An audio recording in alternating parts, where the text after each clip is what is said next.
Off we go on a Wednesday. It's the 19th of November, week 12 of this NFL regular season, and welcome inside the vault. I am Bobby Trossett. Sarah Ellison is out for today. Hopefully she'll be back tomorrow. This episode is brought to you by our friends at Mantis Sleep. If you could on the way in, like the video, subscribe, hit that notification bell, consider becoming a channel member or gift-giving membership today.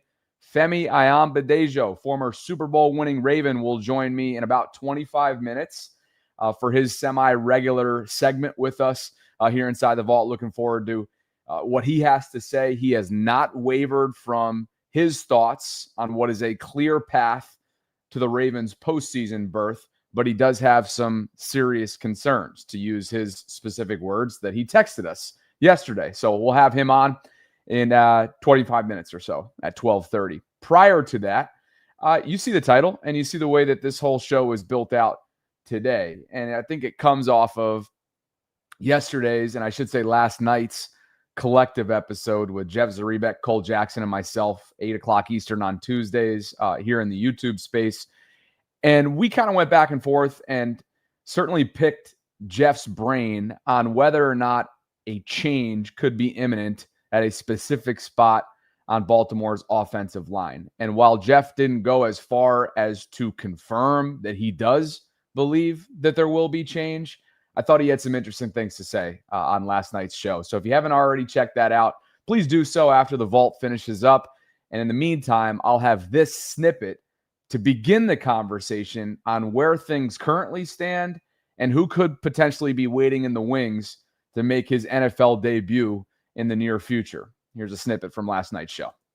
Change is imminent. I think they clearly would love if Emery Jones gets in there, becomes part of the solution. And I think they've clearly decided that Corey Bullock and Ben Cleveland are not starting NFL guards. And that seems pretty clear that they do not see those two guys as an upgrade over Voorhees and Emery and Daniel Faalele. Are you essentially saying here that there's almost this rushed sense of urgency to get him ready for the opportunity? We saw that subtle change in the position side next to his name go from T to G, tackle to guard.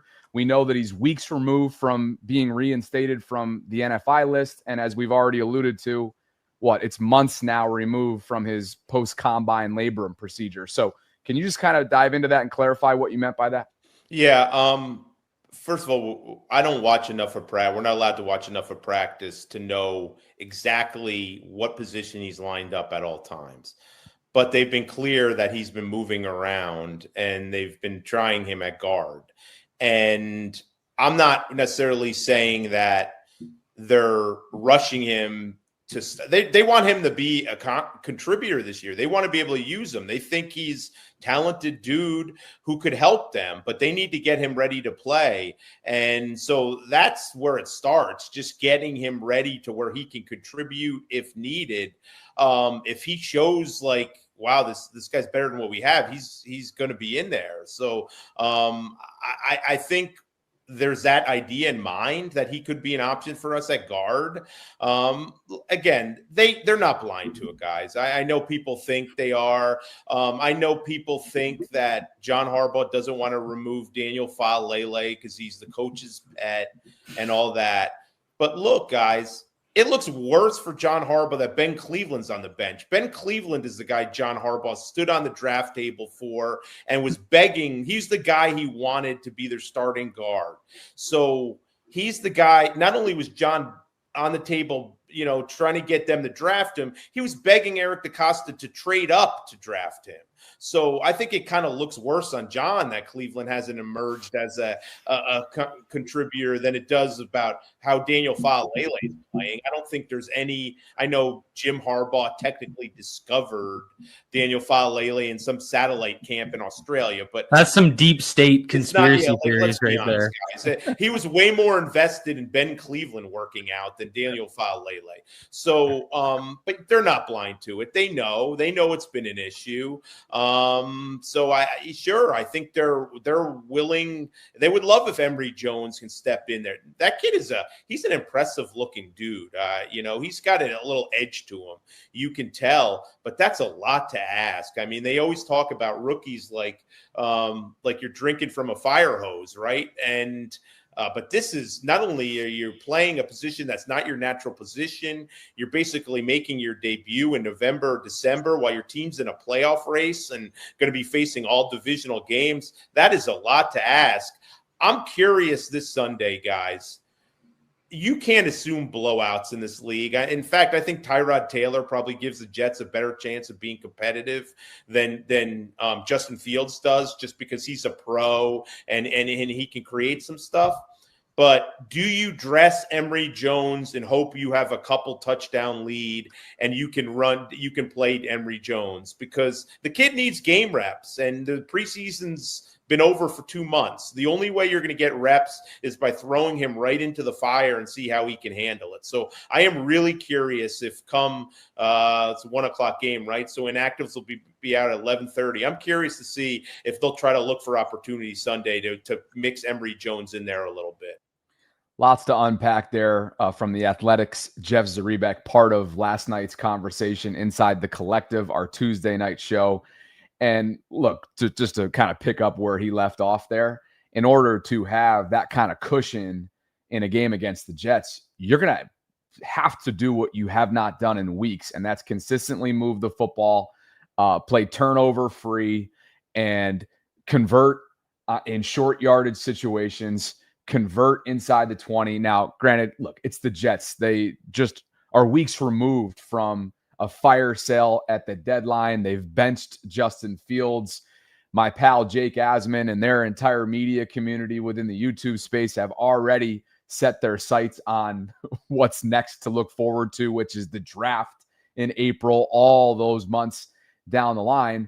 At the same time, they're professionals over there. They still feel like they have a lot left to play for, even though it's probably not going to be for a path to the postseason. And it's any given Sunday. And so while I'll be picking the Ravens to kind of finish up this multi-week favorable stretch that they've been on for several weeks now, I don't think that the Jets are just going to sit there and lay down, if you will. So, but Jeff makes some other interesting points as well. One that feels like an elephant in the room. Ben Cleveland and Corey Bullock, right? A homegrown Raven and an undrafted Raven, respectively, clearly are not viewed as either one of the answers at guard based on, in comparison to what they have right now at those starting positions. Andrew Voorhees at left guard, and of course, the much maligned Daniel Faalele at right guard. Jeff just said a day or two ago that he's heard from, and he said it on the Collective last night, matter of fact, is when it was. And we were texting about it within the last couple of days, which is why I confused it. But he's spoken to opponents, folks that are outside of the Ravens building, that actually feel like the weaker link of the two at guard is Andrew Voorhees. So interesting perspective there. I think the bottom line is, and the be-all, end-all, is that the guard play has been lackluster. It's been subpar. And ultimately, it's put their quarterback, Lamar Jackson, in a very difficult situation. He's not healthy by all intents and purposes. He popped up with a knee last week. He doesn't quite look himself physically. Granted, they're not calling a lot of opportunities for him to showcase otherwise from a play calling standpoint. He's just weeks removed from missing multiple games due to the hamstring setback. So I think it's pretty obvious what's happening right now. I wouldn't be surprised if there's a lack of confidence, if there's a lack of belief. He's never going to say it at the podium, but I think we can all maybe say it for him, theorize it for him at the very least, and watch what our eyes are telling us over a pretty hefty sample size, that this is a line as a whole that has regressed. This is a line that is not all that different than a year ago, with the exception to Patrick McCary, who walked in free agency and got the bag from Jacksonville. This is a group that is searching for answers. And is anybody's seat hotter than George Warhop, who's the offensive line coach? Tragically, we lost Joe D'Alessandris last year, and George got the opportunity as a long-tenured veteran in this league to serve as the interim offensive line coach, and was hired afterwards to be the full-time coach. I don't know if anybody's seat is hotter than that guy's right now, given the state of this line. And so that's where things stand. While Jeff could not go as far as to confirm that change is imminent for the Ravens offensive line, obviously he mentioned Emery Jones Jr. And I think maybe it's a good time to remind everybody who the 6'5", 320-pound, 21-year-old is. Okay, he's a native of Louisiana. He's a third-round pick back in April, 91st overall. He's a two-time second-team All-SEC player for LSU, where he played his college ball. And he's someone that underwent, as the Ravens knew very well, a labrum procedure not long after the NFL Combine this past winter. Emery is about a month removed now or so, give or take, from his reinstatement and activation, if you will, off of the non-football injury list. He has been inactive in recent weeks, but is on the active roster. He has not been a part of the game day roster in recent weeks. And so it begs the question, should the Ravens continue to get this kind of underperformance, this lack of consistency, this lack of continuity at guard, particularly on the right-hand side of the line? Will they feel like they have to make a change? Now, based on John Harbaugh's comments from earlier this week at his Monday press conference, that leads you to believe that no change is coming. But as Ken McCusick from Ravens Film Study notes, remember, he doesn't always come out and just state that change is on the horizon. The Ravens do their business in the shadows, if you will, quietly, subtly. Ken McCusick did a good job, I thought, of chronicling some of that recently. Hi, folks. Here with some brief reaction to the most recent Harbaugh comment that the Ravens are going to play the best 5 offensive linemen. I think it's worth taking a little background here and talking about how changes have typically occurred on the offensive line in the past. But I think for starters, any kind of a change is going to happen with as little notice to the public or the next opponent as can be managed. So Harbaugh's not going to tell us in advance. The earliest you're going to hear about it is probably in the warm-up notices that come via tweets before a game. You might see it there if it's a starting change. If it is a rotational change, the first you may see of it is when the player actually goes into the game. And I will say that rotation has been the method the Ravens have favored for positional changes in recent years, and that includes most positions. They made a change, for example, from Trenton Simpson in 2024 because they didn't think he was playing the weak side linebacker position well enough. They first changed to a dime package on most plays. Then they moved to rotational play with Board and Harrison, and then those two took over all the snaps, with Harrison also playing some edge, but Board and him splitting snaps at the will spot as well. So it was a staged process, and I think we might see that again. Rotating a series on the offensive line in particular is something that's been done multiple times in recent years. Probably most recently, Rosengarten and McCary started sharing the right tackle position at the beginning of the 2024 season. There may have been others in 24 that I'm forgetting, but that's the one I remember just as recently as last year. There have been many other times where that's been done over the years. Also in 2024, we saw Tre'Davious White splitting time with Brandon Stevens at right corner. So the Ravens are very amenable to that as a solution in terms of how they would address this. Now let's take a look at what position would be most likely to be changed. I think it's fairly obvious that right guard is the position that the Ravens might make a change if they make any. And Daniel Faalele is in his final year with the Ravens. He's effectively a rental for this team. The Ravens have no particular stake in his future other than that they'd like to maximize the compensatory pick for him. However, I don't believe that's a driving factor with the number of pending UFAs the Ravens have. Faalele would be towards the bottom of the guys who would generate a compensatory pick. It could be an offset to the formula, but I just don't believe he's a very significant factor in that they play him because of the additional value in a compensatory pick for 2027 that they get. So I don't really believe that. And I think if you look at this team, they're highly incented to solve the offensive line issue as best they can with the current available tools. And they have a playoff spot on the line. Some may feel like Harbaugh has his job on the line. I don't really believe that's true. I think Warhop's job could certainly be on the line, and that is significant. I think you want to make Lamar as happy as possible at all times, so at least that's on the line.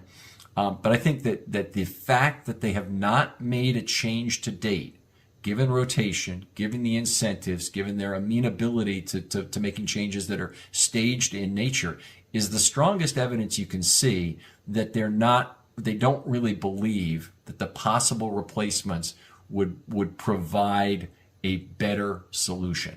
So I think we have to look at this practically from the Ravens' point of view, from Harbaugh's point of view, and I think that's where I get to at the end of this process. I don't believe it's an ego thing. I don't believe any of that other crap. Although Harbaugh's made tons of changes on the fly, and he's made them, and he's not become wedded to positions. I don't think he's wedded to one right now. I think he actually believes that the other two possibilities, Emery Jones and Ben Cleveland, who would be the two guys who might take that role, neither of them is ready to play at a higher level than Faalele.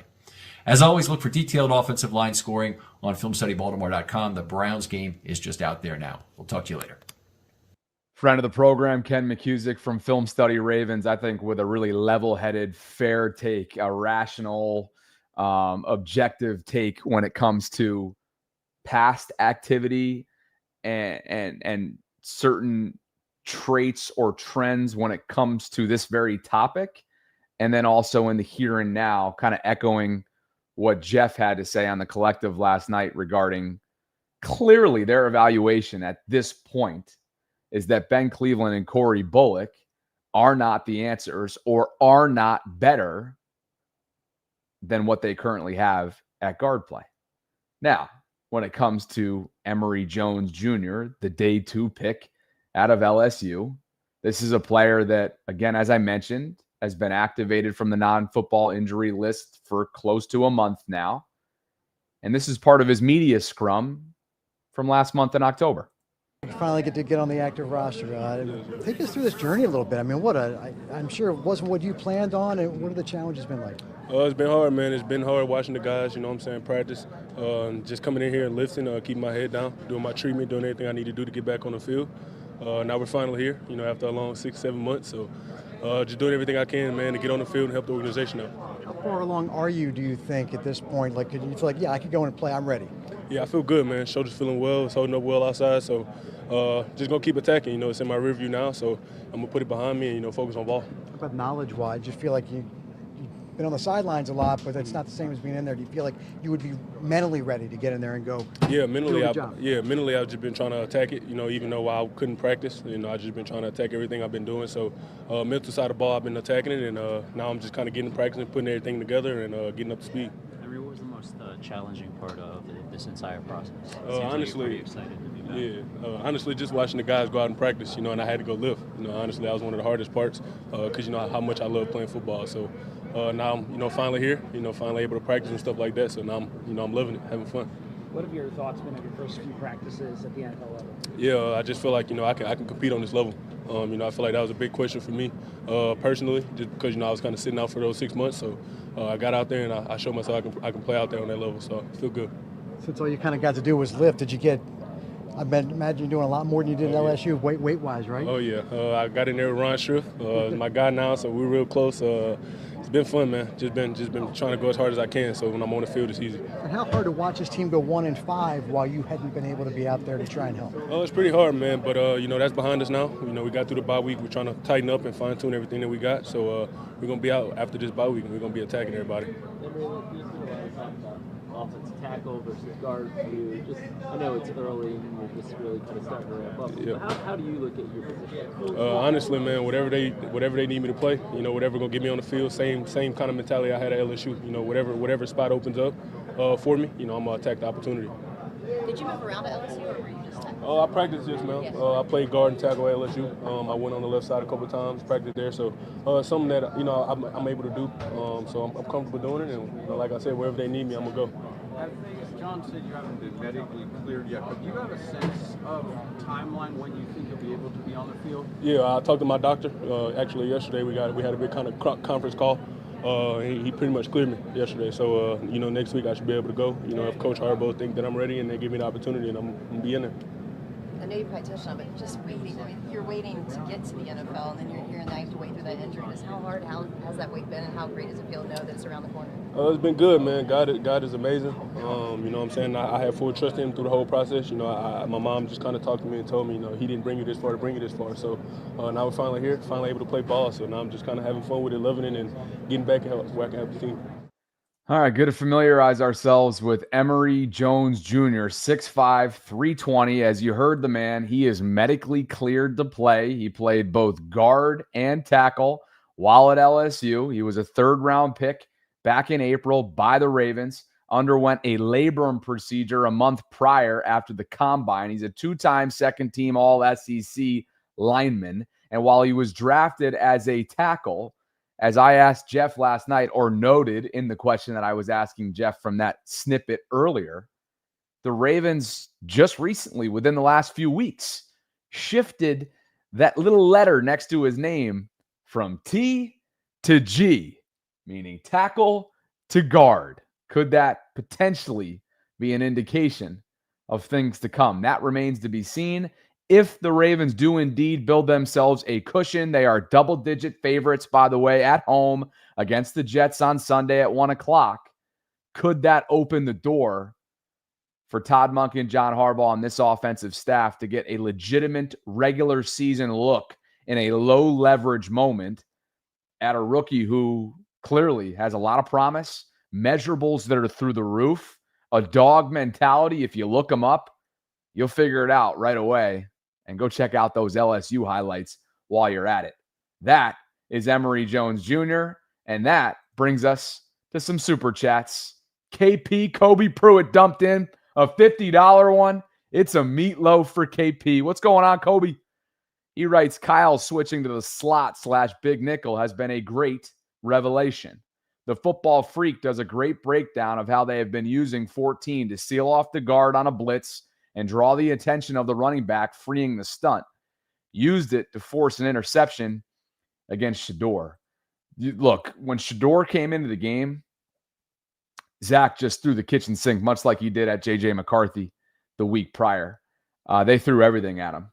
Now, while I think, and by the way, Shador just confirmed by Kevin Stefanski, Browns head coach, that he will indeed make his first NFL start this upcoming weekend against Vegas. So best of luck to him. But, yeah, look, there's no quarterback in Cleveland that's being set up for success right now based on historically, based on personnel, based on what the current state of the Cleveland Browns is at the moment.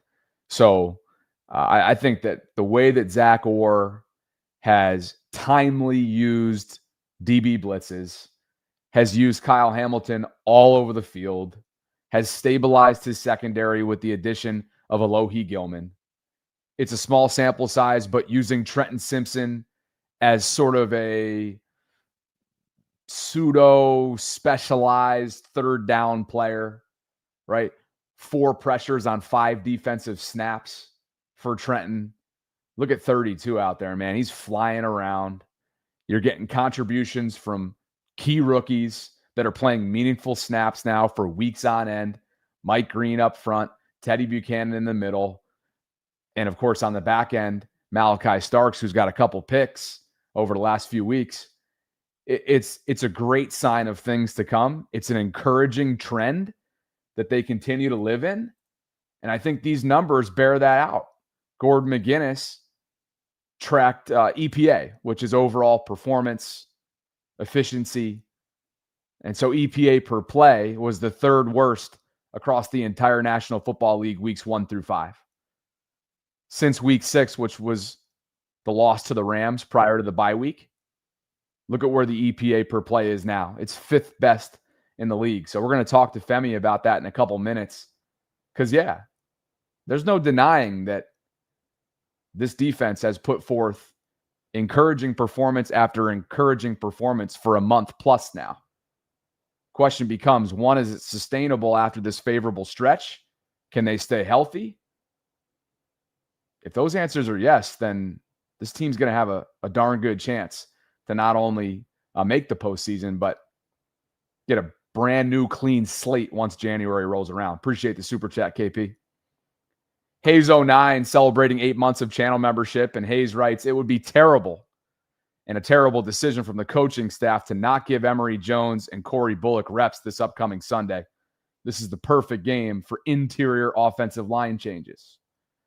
Dozy says, just thought about it. It's been 2 seasons. Why hasn't Faalele gotten one interview from the lounge or pressers? I think the answer to that's pretty obvious. They're trying to protect Daniel. This has gotten pretty noisy. He deactivated his Instagram account within the last week or so, I saw, and then reactivated it. So clearly he's, to a certain degree, I'm sure, very aware of what's being said and a lot of the critique surrounding his name. Bro Flacco is celebrating 6 months with us. And he writes, if I'm Henry or Lamar, I'm speaking up on the offensive line. It's not throwing your teammate under the bus if you're doing it for the greater good. #Vault. Wildlife Wale says they literally said no rotation at the offensive line at the beginning of the season. Something that they leaned on last year, as Ken noted in his recent clip. JB's for the $1.99 for us today. Appreciate you, JB. And Robbie, what's going on, Robbie Pate? I really hope reporters keep asking Harbaugh about keeping Faalele and Voorhees out there. Keep the pressure on him because this is ridiculous. Femi Ayanbadejo, former Super Bowl winning Raven, just minutes away from joining the program. But first, this episode's brought to you by our friends at Mantis Sleep. I just got a great text from my sister's good friend, college friend. We all went to Loyola together. And my friend Kelly was just checking up on me and whatnot with the Florida move and blah, blah, blah. And she, at the end of the text, she goes, oh, also, guess what I'm getting my mom for Christmas? A Mantis sleeping mask. She's truly obsessed. Incredible product. And I'm not just making that up. Shout out Mrs. McNamara. She's going to be rocking a brand new Mantis sleep mask, apparently, come 2026 or next month. And a number of bestsellers would be great Christmas presents, great holiday gifts, much like the brand new Sound Mask New Gen that you see up on that left-hand side of the screen.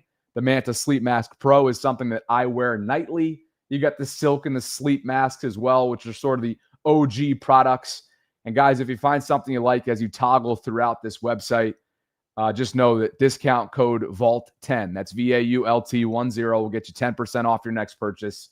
All these masks give you true 100% blackout for deeper sleep. There's C-shaped eye cups for unbeatable side sleep comfort if that's what you prefer.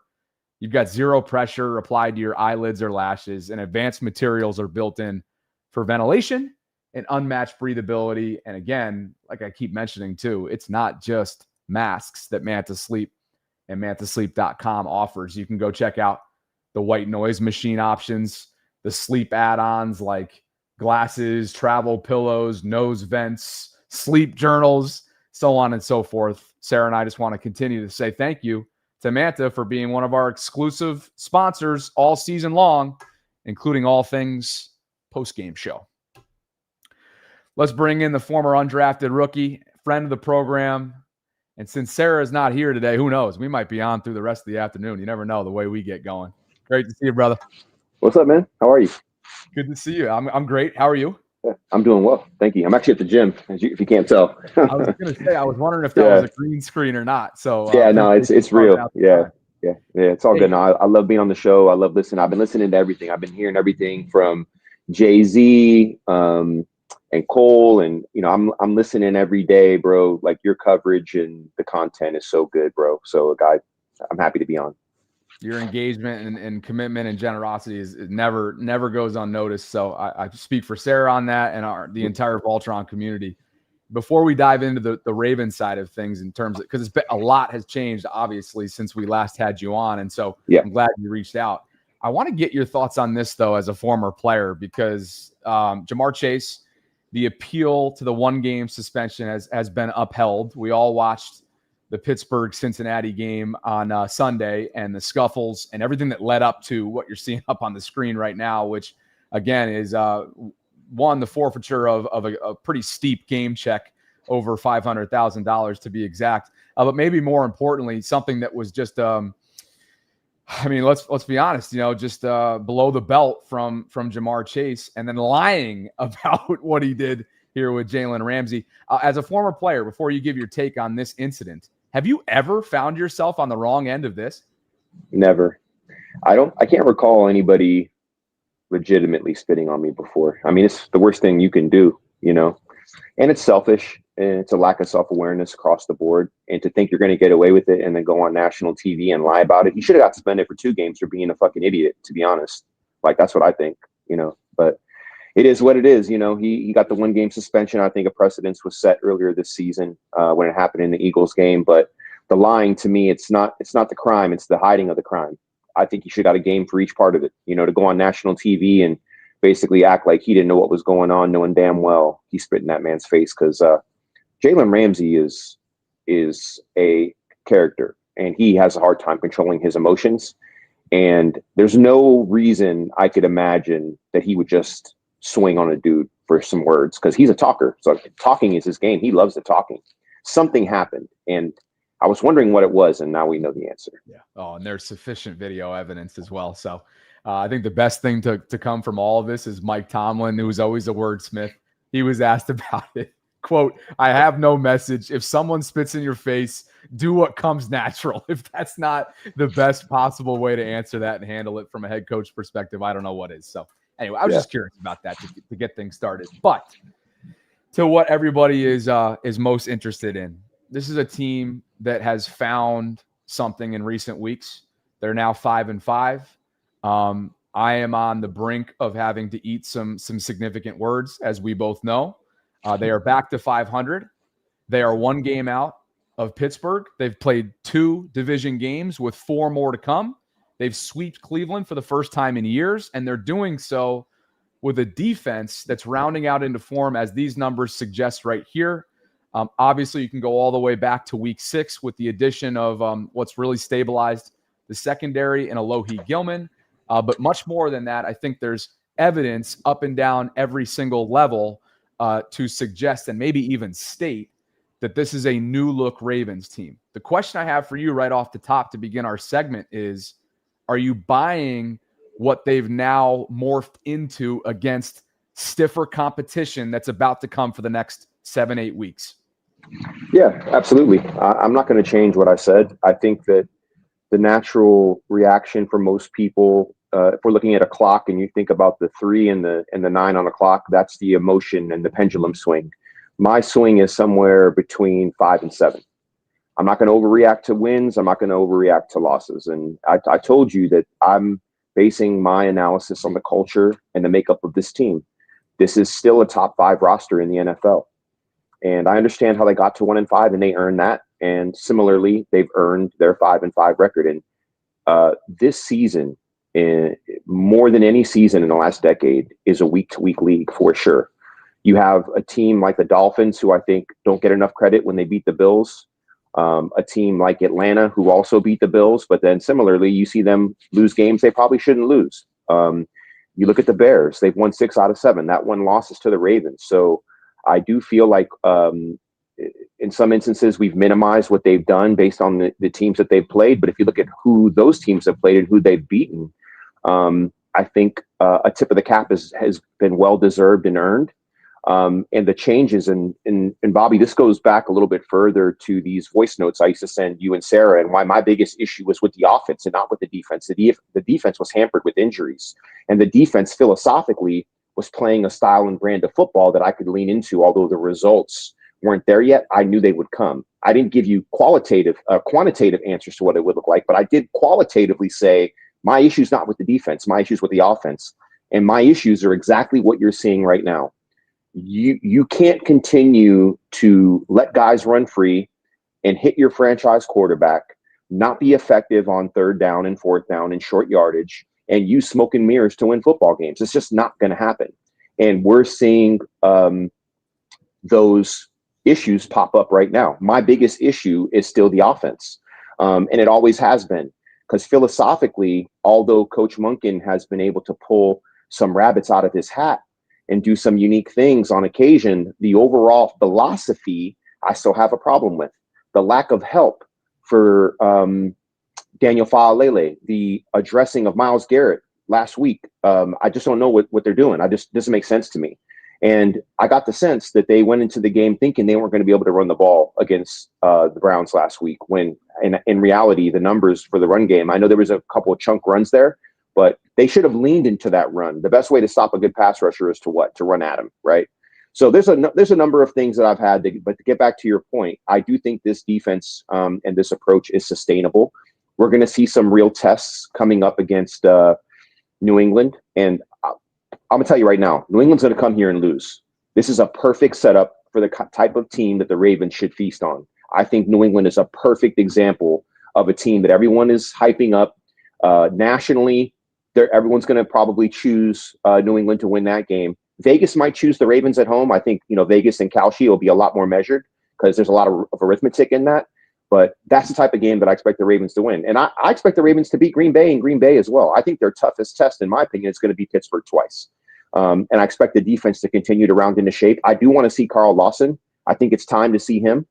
But overall, I do think Kyle Hamilton should be in the running for Defensive Player of the Year. Nobody has meant more to their defense than Kyle has. And the Ravens have a 500 record right now. If they end up winning the AFC North, and I know Myles Garrett can end up with 55,000 sacks, but I don't know if that matters if you end up 4-13. You know what I mean? He was just all world on Sunday, prompting Terrell Suggs to get up on Twitter and be like, "Hey, 95 not on the scouting report." Hey, Sizzle was in his bag on Sunday, wasn't he?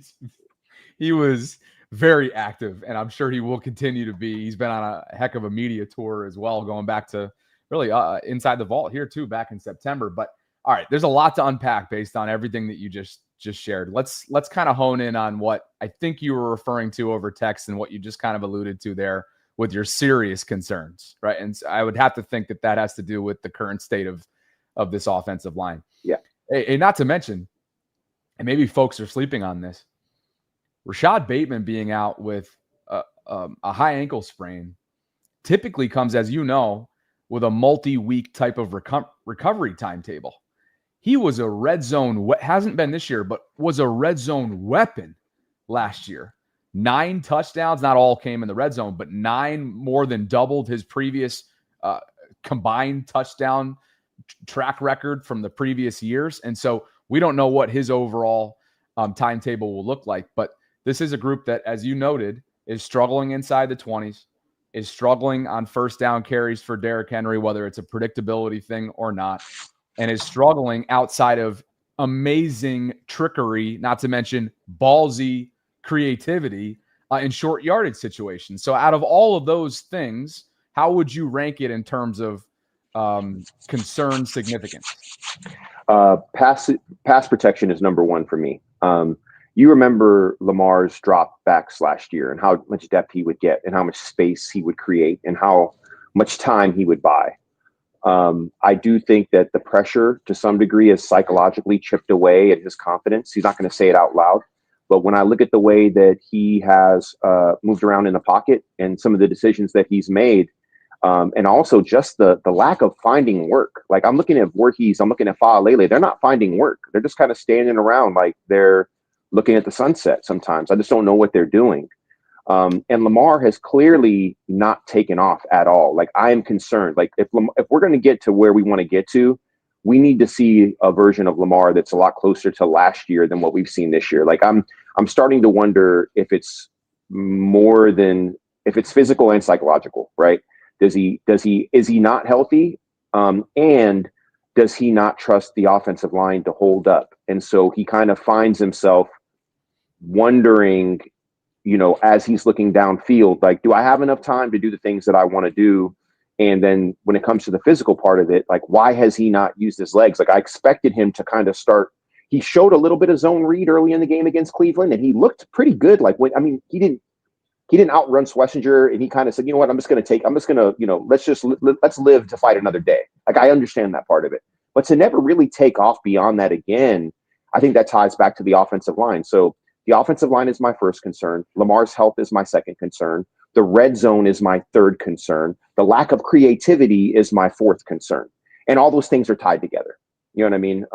I'm starting to get Giro end of the road vibes when right before Giro got shipped out for Munkin. I'm starting to get vibes like that about the predictability of this offense and the lack of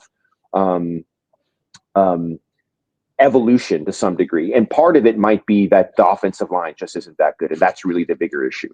I was gonna say, like, that's the difficult balance that you kind of like weigh this whole thing in, is that you are as good as in this case, as weak as your personnel is. Yeah. You know, and if you're Todd, man, you go back to Minnesota, right? While they struggled full body of work in short yardage situations, he dialed up as much creativity as he possibly could. He gave Pat Ricard his first carry in 3 years.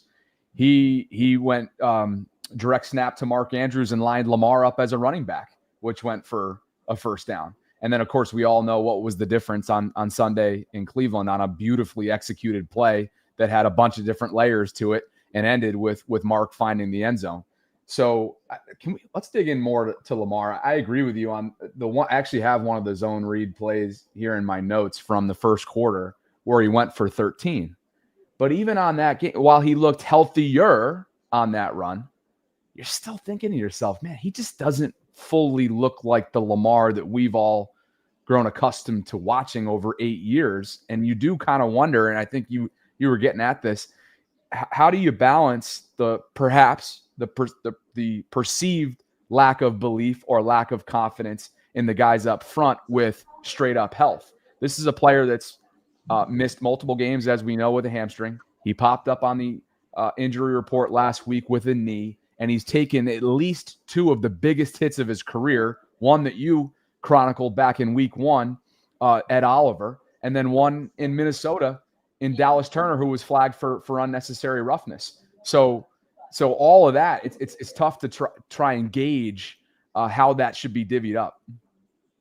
Yeah, and we're just not going to know. We're not going to know. Maybe at the end of the season there'll be some things that'll be uncovered. But the bottom line is, for me, is that the way that the Ravens beat the Steelers last year is they went all in on the run, right? Remember Derrick Henry and Lamar, it was zone read all day. They knew the Steelers couldn't stop that. If that's the way they need to beat the Steelers, are they going to go 7-step drop and beat the Steelers? I don't think so.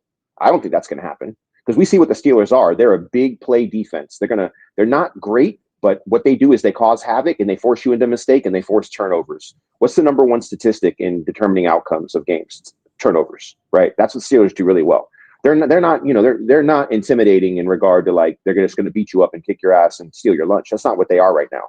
They are a havoc, veteran laden. We're going to force you to make mistakes. We're going to force you to go the long route to score. And somewhere along the way, we're going to knock a ball out. We're going to get a sack fumble. We're going to recover it. We're going to get the ball back to our offense, who's just okay. The Steelers, and remember, my philosophy, and actually this is not just my philosophy, this is a fact. The NFL is about who makes the least number of mistakes, not who makes the most big plays, who makes the least number of mistakes. And I think sometimes we get so hyper-focused and we have a micro analysis of our own team. We don't realize that teams across the NFL are dealing with the same thing. The teams that make the most mistakes lose the games. This is an NFL-wide, this is a football-wide thing from Pop Warner all the way through the NFL, right? So in regard to Lamar and the Ravens really reaching their full capability and reaching their ceiling, Lamar has to be the best version of himself. I don't think Lamar, as a pure pocket passer only, based on this offensive line, can go further than maybe the divisional round like this.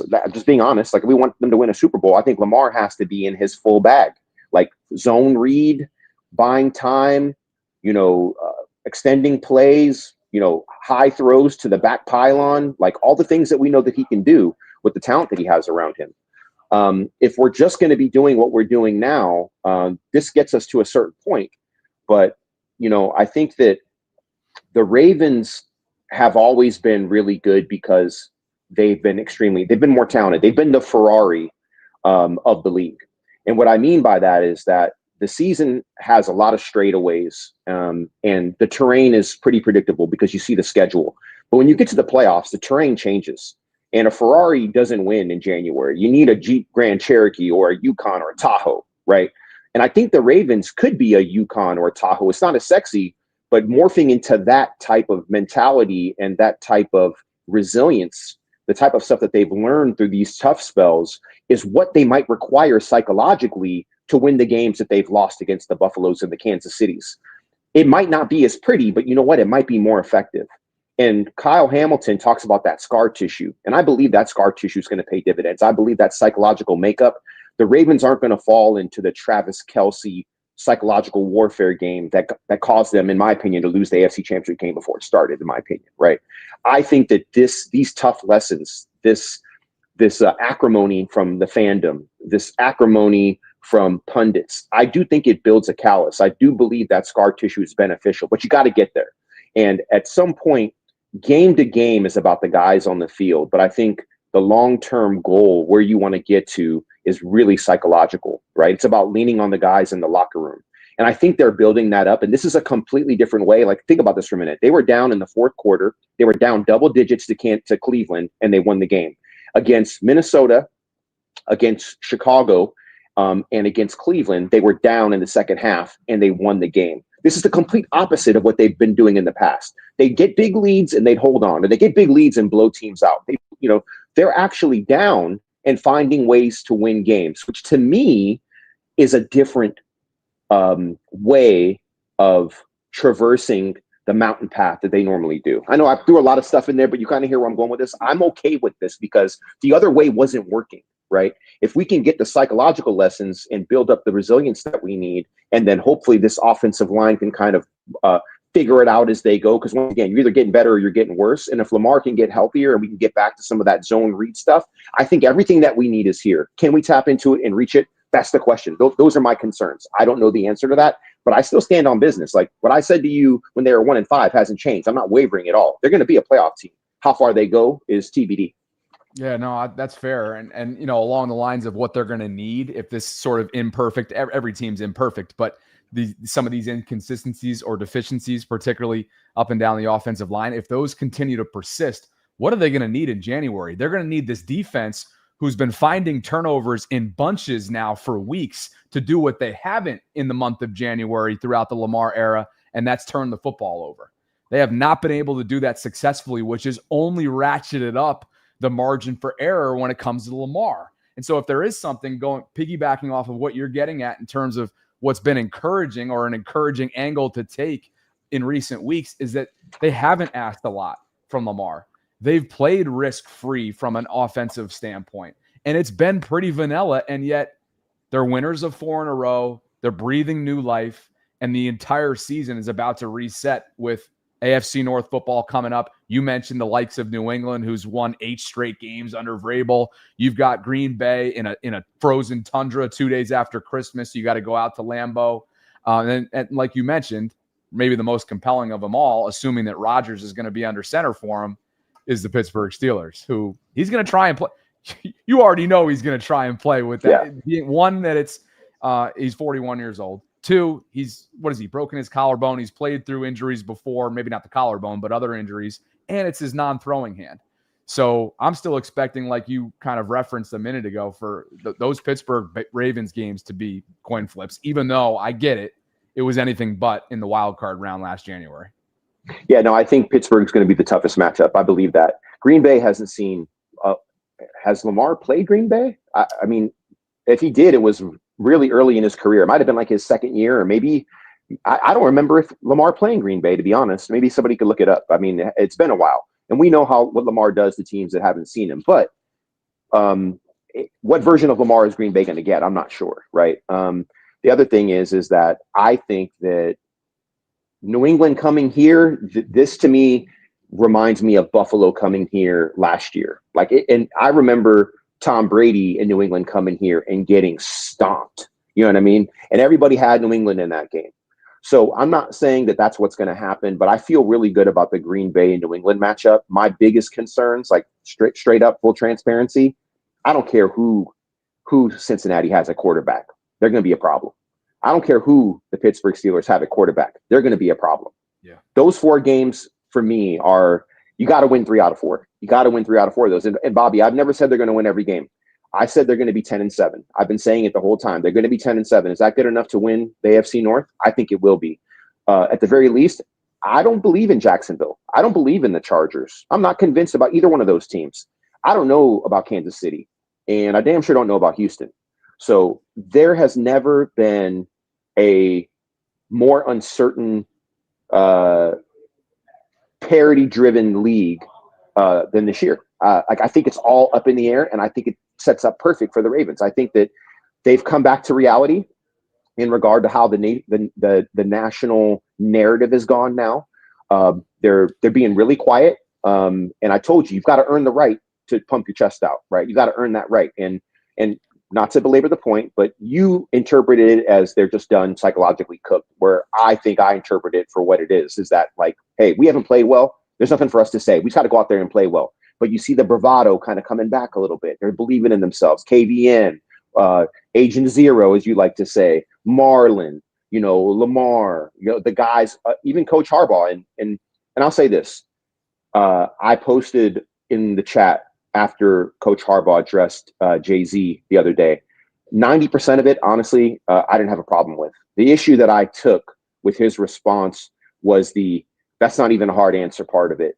That kind of the way he said that was the only part. If he had not said that and he just kept it even keel, I wouldn't have had an issue, because I'm a former player, and you guys need to hear how we get spoken to in meetings. You guys need to hear how we talk to each other on a sideline. What you guys think is offensive is fucking nothing, dude. It is absolutely nothing. You guys would lose your minds. And let me tell you this too. None of you are going to go into a meeting and be at one winning drive and stand up and say, no, Coach Harbaugh, like, that's bullshit. No, none of you are doing that. I promise you. That is below the decorum of that room, and that is unacceptable. And if you care about your job, you're not going to do that either. Could you imagine talking to your boss? Because if you're there, you're working. Like, you're not there hanging out as a fan. The mindset of the fan, which I respect. As a fan, you say whatever you want. But when you're working for the Baltimore Sun or the New York Post, or you pick whatever news outlet or newspaper, you're not in there talking like a fan, being disrespectful, because you won't have a job. Like, let's just be real, right? I want to make that point clear as well.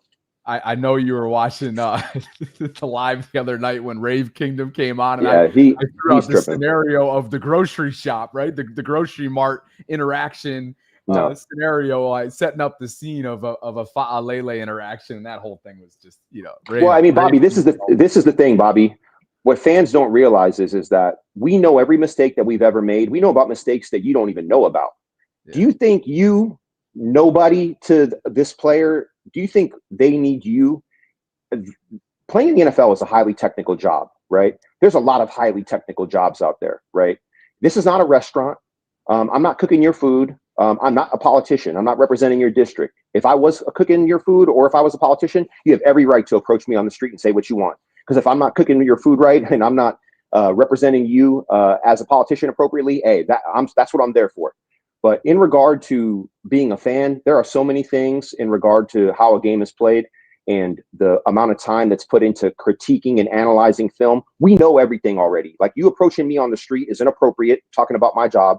And if I did it to you, you wouldn't appreciate it either. So I just think that, once again, and I'm sure some people don't like what I'm saying. It's okay. I don't give a damn if they don't like it or not. The bottom line is there's a level of respect and appropriateness when it comes to certain things. And when we're sitting here talking, like, we can say whatever we want here in the chat, you know what I mean? But the truth of the matter is that every mistake that a player makes, they already know about. So it's not like you need to say something to them about it. Nobody wants to make a mistake, right? Guys are trying to fix it. And that goes for Daniel Faalele as well. I think he knows, hence the, inability or the lack of access to him, right? Like, they've kind of been protecting him a little bit. So he's aware. He knows he's not playing well. And I'm sure he's doing his best to fix it. And guess what? As a fan, it's not good enough. And that's also true. Let's get you out of here on this. And it's exactly that. Do you, if you're a betting man, think a change is made between, let's call it, now and the stretch that begins on Thanksgiving night with one or multiple members, and it's probably only going to be one? How can you make multiple changes to the offensive line given what you have in the stable? But will there be a change made between now and Thanksgiving night? Oh, man. When Coach Harbaugh says that the best 5 linemen are playing, I believe that. We may not like it, and there's a lot of different things you can say about that in regard to why didn't you have, bring different guys in free agency? Why wasn't there more competition? Why didn't you draft better play? You can say all those things, but let's just set that aside for a minute. if these are the best five, these are the best five. They're evaluating these guys off after every game and in practice every day. Like, you'd be shocked at the detail of analysis that goes into evaluating. Like, that's what the NFL is when it comes to coaches and front office. It's all evaluation, right? Psychological and physical evaluation. Do I think Emery deserves a chance to play some right guard? I absolutely do think he deserves a chance. If he's going to get a chance, it's going to be against the Jets, because this is a game that the Ravens should win by 14 points or more, in my opinion. And if you want to see what he can do, this is the game that you should see it in. Now, they're not going to say that, because that would be inappropriate and disrespectful to the Jets. And the last thing you want to do is give any team billboard material because you're being disrespectful. As you guys can see, if anything, even though it's not always honest praise, the NFL is going to err on the side of being gracious than derogatory. We know this. So my hope is that Emery gets a chance to play some right guard. Do I think there's going to be a change? There will only be a change if he gets a shot and he plays better than Daniel. And honestly, I don't know if that's going to even happen. So, I don't avoid giving you answers, but if you force me, I'm going to say probably not. Okay. No, that's good. You know what? I always, for you, it's about feel. That's why we really appreciate your feel. We like your not only the former player perspective, but, based on conversations, based on experience, based on everything that goes into, your expertise. I always like to ask that type of question, and that's what's pressing right now. So it remains to be seen, but you just said they should win by 14. I think they're favored by 13.5. So there you have it. I didn't even know the spread. Okay. Can I ask you one question? Yeah. So we know where you were and where Sarah was and where I was. I think it's fair to say right now that, like, my prediction has been pretty close. Let's say it's 80% of the way there. They're not 7-5 yet. They're not 6-6. They're on their way. I still think they're going to be a playoff team. Do you think, like today, this is just a yes or no question, are the Ravens going to make the playoffs? Yes or no? Well, so I'll give you the answer to the yes or no in a second, just after I give a little bit of context on it. Because what I was going to tell you, if the conversation came up today, was I feel like this is the very end of not being able to answer that. So what I'll go with is, yes, if my back's against the wall, it's a yes. But to me, all along, the favorable stretch is over on Sunday. And so that's where I've kind of been, like, in the learning moment. For me, it begins to truly tell what their makeup is on Thursday night, Thanksgiving. But if my back's against the wall, based on the hole that they've successfully dug themselves out of, a couple of which were without Lamar, then yes. Right. Okay. Yeah, I look forward to get. No, it's fair. No, it's fair. No, it's totally fair. No, it's all good. I had a feeling that's kind of. I mean, it's hard to, if you had to break it up in percentages from your standpoint, I would say 51-49. Yes, right. That's probably what you would say, right? 51-49. Where I've been saying this whole time, I'm probably 80% since they were 1-5. They're going to be a playoff team. I'm still 80%. I'm not 85 or 90. I'm still at 80. Yeah. And like you said, if they can beat the Jets and they can beat Cincinnati on Thanksgiving, my 80 will go to 90. Yeah.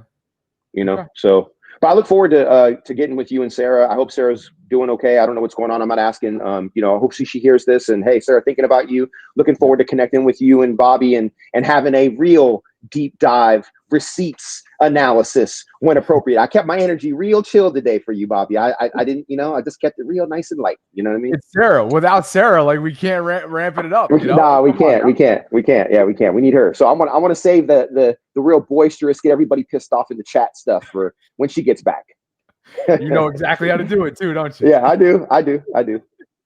All right, man. Appreciate it. And all right, brother. I assume your post workout, right? Your posts. Yeah, I just got done lifting. I'm gonna I do a pretty deep dive sauna routine. For those of you that aren't familiar with the benefits of the hot sauna, the dry sauna, life changer, game changer, longevity changer, joints, ligaments, autophagy. Once again, I work in the human performance space, guys. So I bring my work stuff with me. I have the benefit of being virtual most of the time. My backpack, my laptop is all in the office back here. And, I have the benefit of being able to kind of base my life on my longevity, right, and my fitness and all that stuff. So yeah, just got done lifting, gonna get in the sauna, go home and have a shake, and then I have a couple work calls, and maybe go for another little walk later today in the harbor, my brother. Heck yeah, enjoy it. I've been cold tubbing it down here, so we got to catch up on the wellness side of things. Yeah, but let's do it. Appreciate you, man. Thank you. All right, man. Former Super Bowl winning Raven, always kind enough to spend a few minutes with us, even when Sarah can't make it today. She will be back. The plan is that Sarah will be back tomorrow, just for those wondering. She's had to handle some things on her end yesterday and today. So best wishes to Sarah and the Ellison family. And let's get to some quick hits before we jump on out of here. Over 1,500 concurrents at the moment. Appreciate you guys for being with us. Like the video if you could. Subscribe. Hit that notification bell. Consider becoming a channel member or gift-giving membership. And here is a look at the weekend that's coming up. Week 12 at the bank. Gates open up as they always do at 11 for 1 o'clock games. Parking lots outside the stadium at 8:30. Ravens walk at 10. Former Raven Michael Orr will be your legend of the game. And I think this is Randy Brown's daughter, Ryan, who sang the national anthem before, and it looks like she's going to have a chance to do so again. It looks like Frisbee dogs at halftime for those of you who don't get up and use the restrooms after 2 quarters. There you have it. 1 o'clock pregame coverage, as always. I'll drop that around 11 a.m. or so, or maybe more towards 11:30, 12 when inactives come out. In any case, I'm looking forward to Sunday's coverage. Jake Asman, Jets YouTuber, will join the show for all things New York perspective on Friday. So we're looking forward to it. Appreciate you guys as always. Thanks to Mantis Sleep for the continued support. Thanks to Femi for dropping by.